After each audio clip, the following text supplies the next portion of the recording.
So, Canada tsaka Spain, ano?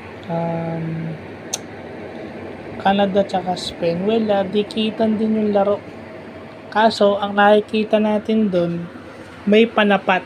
Okay? May panapat yung Canada sa lineup ng Spain. Kumbaga, tumapat lang yung Canada sa lineup ng Spain. Kasi, dikitan yung laro. Akala ko nga matatalo pa yung Canada.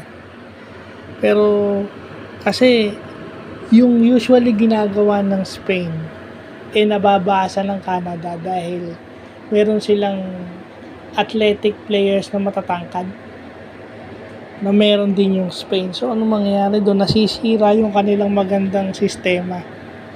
Yung kanilang plays nadidisrupt dahil doon sa athletic at matatangkad na player.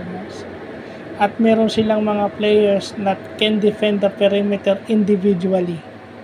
Si Shai Gilgeous-Alexander pwedeng dumipensa on the perimeter on his own. Minsan hindi mo kailangan ng help.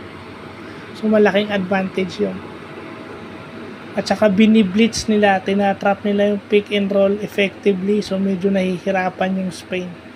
Yung mga go-to plays ng Spain minsan disrupted. Dahil sa napakagandang depensa rin itong Canada. And Canada match Spain shot per shot. So yun lang po.